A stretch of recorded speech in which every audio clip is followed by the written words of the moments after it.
Can you all hear me okay? Do I need this microphone? I don't think.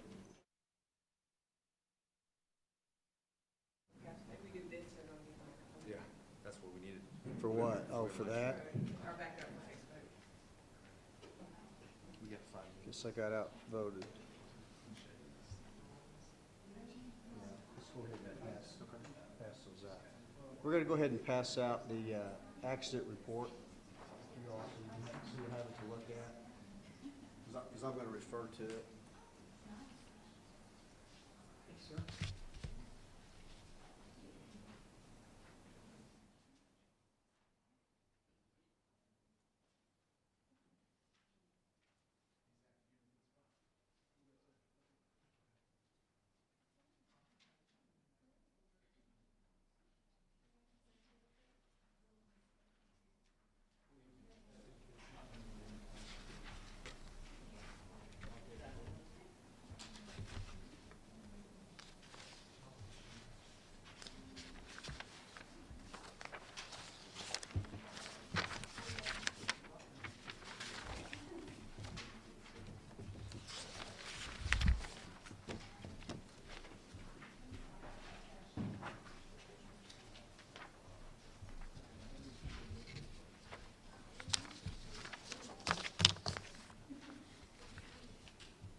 Hmm.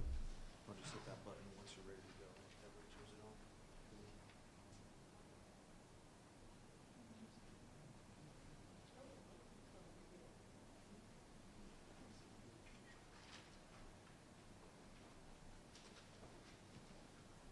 Is everybody here? We got everybody here? Turn on the mic. Is everybody ready? Just hit it one time, it should turn green. You're ready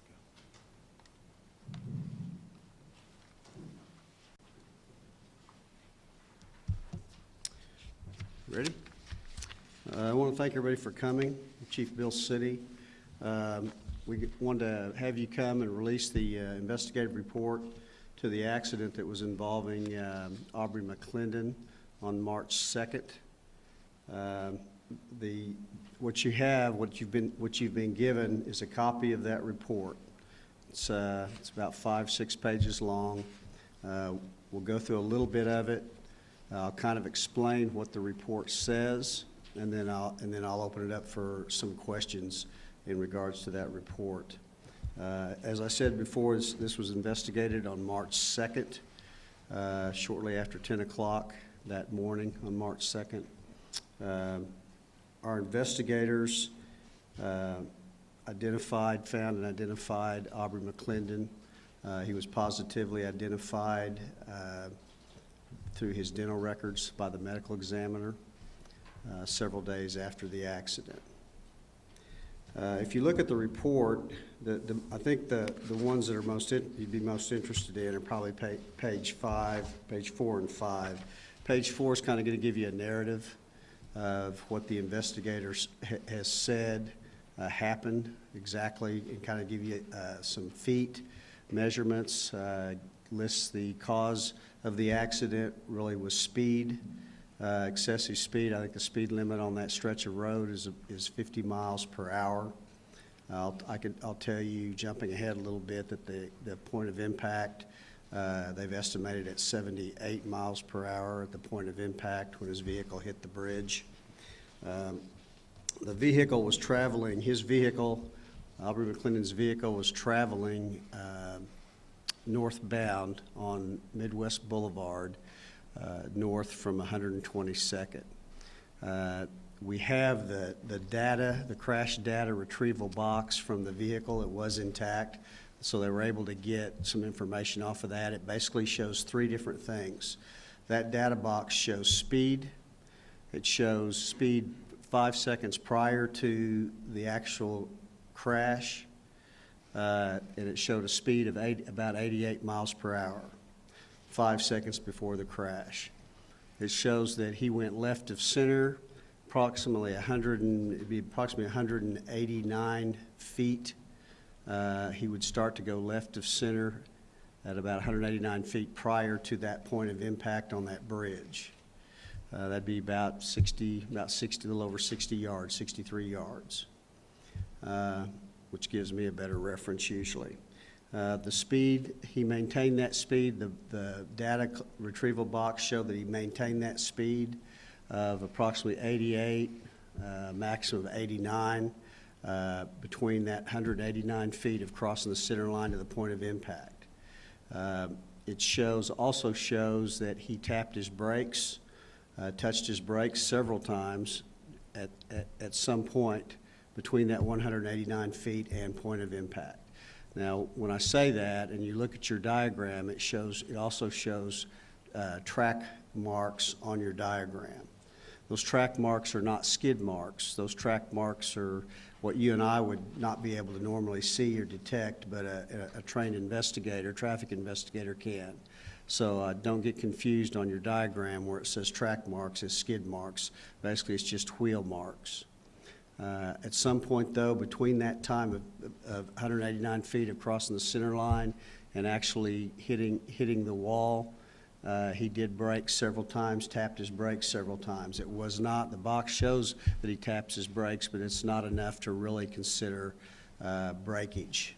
It didn't really slow the vehicle down. As you can see, the vehicle maintained about 88 miles per hour through that whole episode, even when he was touching his brakes. He had a total of 3 wheels that eventually left the roadway as he went left before hitting impact, and then he actually completely let off the brake or didn't touch the brake about 31 feet prior to impacting the wall. So, you know, that box showed the speed. It showed he wasn't wearing his seatbelt. It shows that speed at 5 seconds out, ranging again from 88 miles per hour to the point of impact where it estimates at 78 miles per hour. Shows he wasn't wearing his seatbelt, and that's what that shows. Again, no significant skid marks, tire marks as he went left of center. There are also marks, obviously, when he left the roadway in the soft soil, which may have had a tendency to slow the vehicle down some also. I'll open it up to questions. Were the brakes functioning? Yes, as far as we know, they were functioning. Some people have alleged this might have been a suicide. Do you guys have anything that indicates that? You know, we're not going to speculate because you just don't know. You don't know, one, what was going through his mind at the time. You don't know what was going on in the cabin of the vehicle. So we're not going to speculate. Basically, what you're getting today are the facts. There's a lot of things that could affect those things. You know, I mean, anything's possible. You don't rule it out, but we can't say it is either. So right now, the investigation is continuing. This is just part of the investigation. Right now, we have investigators that are going to be talking to people that trying to put the pieces together from maybe the night before till the time this happened to find out if there would have been any reason that he may have decided to take his own life. And then all that information will be handed over to the medical examiner's office, and the medical examiner will make that final determination. To be clear, the evidence that investigators saw is no real attempt at trying to break the vehicle before it hit the wall. There was no breakage. All I can say is there's no breakage. I mean, the actual data box shows that he touched his brakes. If you touch your brakes, your taillights are going to go on. Okay, but it does not show where there was actual hard depression of the brake where it actually would have caused the vehicle to slow. And that was indicated also in the speed. The speeds itself, the box shows that they didn't change till about 31 feet prior to impact, which would have been about a half a second. We know he was going fast 5 seconds before the crash, but is there any data that shows that he was speeding during his entire drive, or did he start speeding at that point? We don't have that. We do not have that information. We have what's off the data box. We have a witness that actually saw the crash, but really there's no information he could give as what the speed would be. He could reach those speeds. If he left 122nd, you're talking almost 3/4 of a mile before impact. So there was plenty of time to get up to that speed after leaving the intersection at 122nd.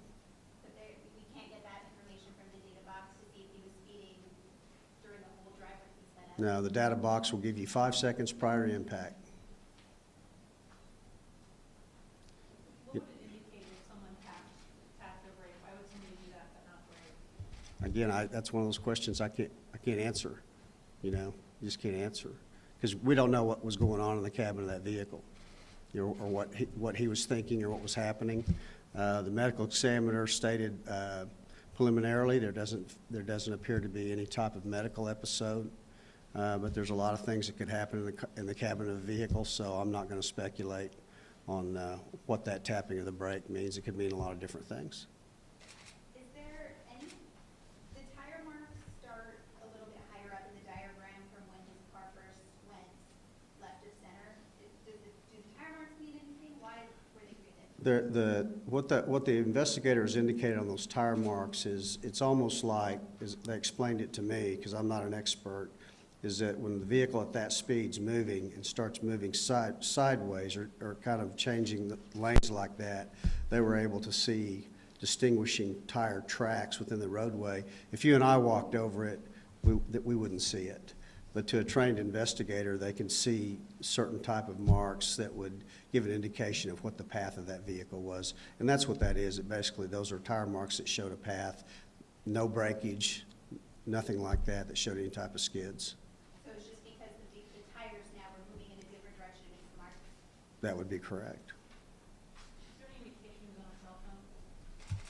Again, we don't know what was going on in there. I know the investigators will pull all that information and look and see, try to get cell phone records and things, but at this point, we just don't have that.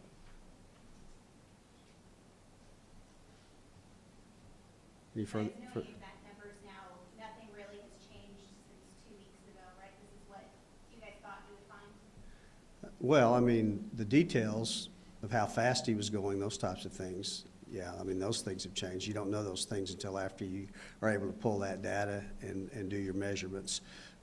They do about 3 different types of tests to try to determine the speed, and all those tests were consistent with what the data box had recorded, you know, plus or minus a few miles per hour, but they were consistent. So, yeah, I mean, that's basically all we have. We can't tell you, you know, what the future investigation will hold, and the information that we would actually present to the medical examiner's office. But at some point, we'll have that. Does the black box give any readings or recordings on steering or turns of the steering wheel? It does not.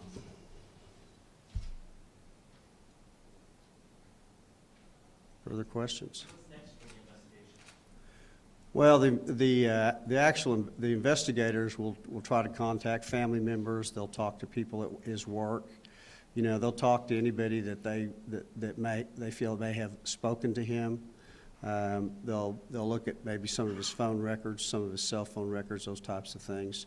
Try to determine who he might have talked to, or if he was talking to somebody while he was in the vehicle, those types of things. They'll just try to run all those leads down. The bottom line is it's just trying to get information from people that were around Mr. McClendon the night before and maybe the day of. Is there a timeline or an estimate as to when your investigation will be complete and turned over to the medical examiner? There is not a timeline. No, it's slowed down a little bit this week just because of spring break and people are out of town and they're gone, and some of the people I need to talk to, I know they're not able to talk to this week.